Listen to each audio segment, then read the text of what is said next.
One day हवन के बाद भी क्यों बनी रहती है प्रॉब्लम। आप यह वीडियो पूरी सुन लीजिए तो आपकी 99% ये प्रॉब्लम दूर हो जाएगी। 90% नहीं, मैं तो बोलती हूँ 100% आपकी ये प्रॉब्लम दूर हो जाएगी, क्योंकि सब लोगों का यही कहना है। मेरे साथ खुद भी ऐसा हुआ कि वनडे हवन करने के बाद पहले तो प्रॉब्लम चल ही रही होती है। देखो, इस ये कोई बोलने की बात नहीं, लेकिन जैसे ही हम कर देते हैं ना, वैसे ही प्रॉब्लम बढ़ती नहीं है, घट जाती है। मगर जो घट जाती है हम उसके बारे में कभी विचार नहीं करते हैं। ऐसा नहीं कि प्रॉब्लम घटती है बढ़ती है, ऐसा नहीं। उसकी हर एक चीज़ की स्टेप बाय स्टेप एक विधि है।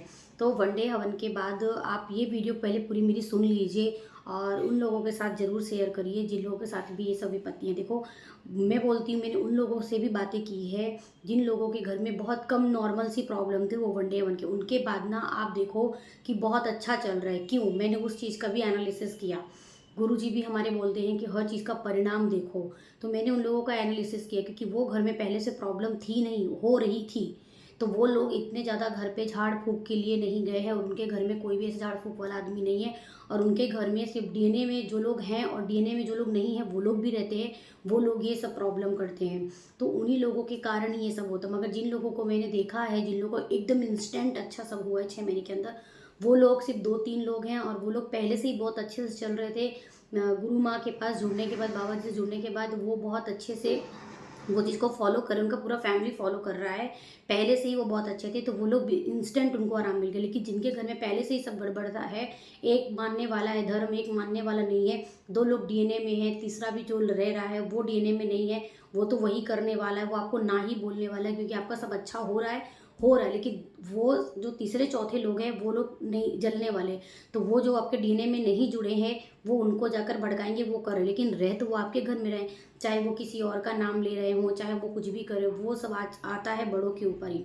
तो वो सारी प्रॉब्लम कहीं ना कहीं आपको इफेक्ट करती है, क्योंकि हम जब भी धार्मिक जगह पे जुड़ते हैं तो देखो, कोई कोई चीज़ें, जैसे कि आपको मदिरा है, नॉनवेज है, कुछ चीज़ें नहीं खानी, कुछ चीज़ें नियम छोटे हैं। लेकिन अभी कुछ नियम ऐसे हैं, कुछ लोग नहीं छोड़ना चाहते। जब नियम ही नहीं करना चाहते हैं और वो गंदी चीज़ें नहीं छोड़ना चाहते, तो फिर तो प्रॉब्लम जो बनी थी वो बनी रहेगी।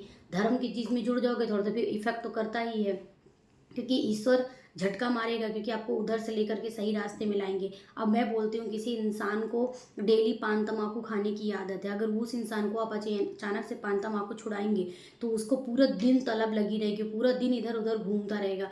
वो काम तो करेगा लेकिन फिर भी उसे लगेगा कुछ गुम गया। सेम इसी तरह जब हमारे लाइफ में बहुत प्रॉब्लम चल रही होती है, वो प्रॉब्लम से हम झेल रहे होते हैं, लेकिन जैसे ही ये प्रॉब्लम छूटती है ना, तो जो हमारा पूरा बॉडी है ना, हमारा दिमाग है, हम सही रहते हैं, लेकिन जो हमारा ऑरा है वो मजबूत नहीं होता। फिर गुरुजी ये क्यों कहते हैं कि आप अमावस्या कर लो, पूर्णिमा कर लो, हो सके तो जल्दी दीक्षा ले लो। दीक्षा लेने के लिए वो गुरुजी इसीलिए हमारे बोलते हैं, इसमें आप जब माला जाप करते हैं, माला जाप जब आपका पूरा हो जाता है, पहली बार तो माला जाप कर नहीं सकते हैं। माला जाप करने के लिए बहुत पेशेंस की ज़रूरत होती है। और पेशेंस कब आता है? जब आप मन में ठान लेते हैं कि ये चीज़ मुझे करना है और अपनी मुसीबत को दूर करनी है, तब जाकर आपका मन लगता है। मतलब कि धीरे धीरे आपका मन एकाग्र हो गया है। अब आपको किससे कितना, कब कितना मतलब रखना, ये इंसान बुरा, इससे नहीं रखना। धीरे धीरे धीरे धीरे आप सुधरते जाते हैं। नहीं कि आपका मन, फिर बोलते हैं ना गुरुजी थोड़ा सा 5-10 मिनट मेडिटेशन करो। बहुत सारे बड़े बड़े ऋषि मुनि भी देखना, किताब उठा कर देखना कि मेडिटेशन करने के लिए, उससे हमारा मन शांत होता है। फिर इसके बाद आपको देखना, गुरुजी बोलते हैं थोड़ा सा देखना, एक ब्रह्मी करके योग है, गुरुजी करवाते हैं, उससे आपका मन बहुत शांत हो।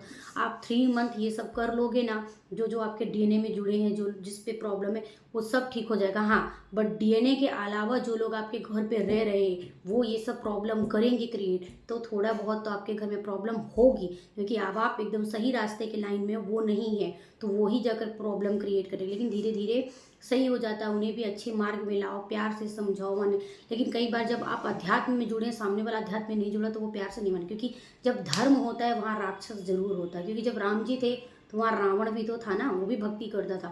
ठीक है, तो बस ऐसी ही सारी प्रक्रिया, जो समझ जाए वो बिल्कुल छोटा सा तिनका तिल जैसे भी समझदारी के लाइन बोलो तो वो समझ जाएंगे। बाकी तो आप मेरी बात समझ ही गए होंगे, क्योंकि जो अध्यात्म है, अध्यात्म के कुछ नियम हैं जो शुरू से सनातनी धर्म में थे, लेकिन धीरे धीरे किताबों को इस तरीके से लिख लिख के राइटर लोगों ने बदल दिया है, जिसके कारण हमारे पास अब ज्ञान नहीं है।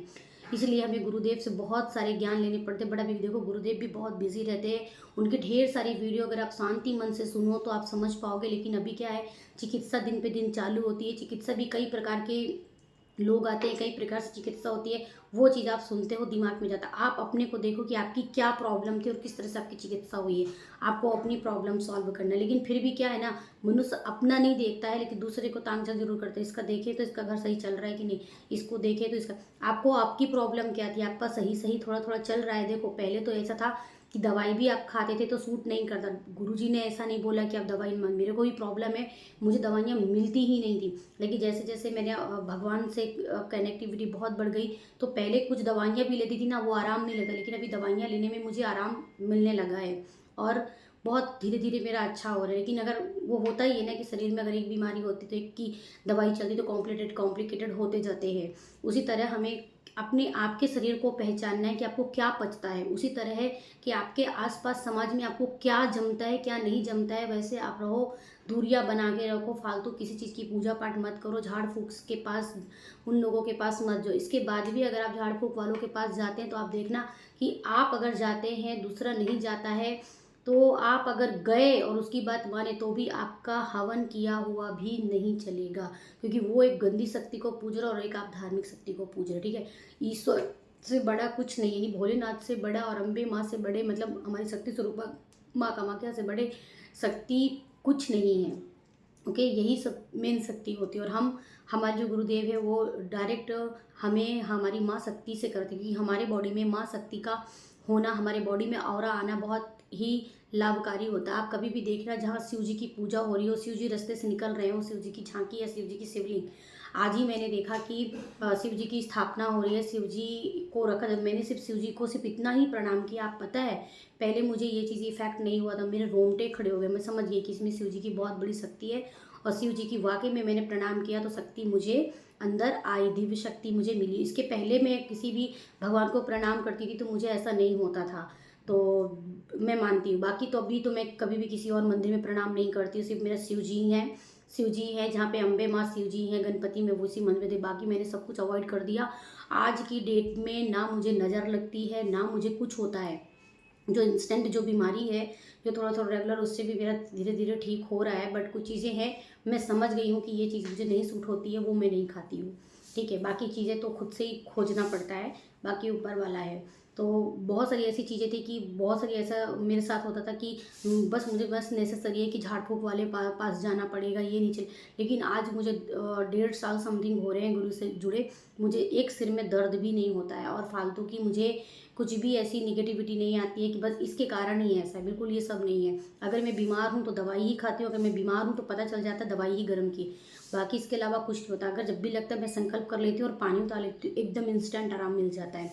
मैं कहीं भी बाल खोलूँ या रात भर दिन भर में बाल खोल के रखती हूँ, मुझे कुछ भी प्रॉब्लम है तो वैसे तो मैं हमेशा शॉर्ट बाल ही रखती हूँ, तो ऐसा बिल्कुल भी आप मन में ना सोचें कि आपको ये लगा, आपको वो लगा। हाँ, आप नज़र लगती है, अब चलो नज़र के बारे में बात करते हैं। नज़र बहुत लगती है, नज़र किन लोगों को लगती है, मान लीजिए आप अच्छे से पहनकर समाज में गए तो कुछ ना कुछ बातें होती हैं, आपकी बातें होंगी, आप करेंगे, वो नज़र आ जाए, आप तुरंत आओ, ओम नमः शिवाय बोलो, थोड़ा जब भी अगर गुरु दीक्षा जो लिए हैं तो माला जाप एक कर लो, पानी पानी जो रखा है आपने, थोड़ा सा माला जाप करने का टाइम पे आप पानी रखते हो, वो में आप पुण्यम से तो वो पी लो। इसके बाद आप उसके पहले जैसे ही आप आते हैं कहीं से तो आप ज़रूर पानी उतार लो, उसमें थोड़ा सा शक्कर डाल के 2 लौंग डालकर आप पानी उतार लो, ये सब आपको इंस्टेंट आराम देता है, ठीक है?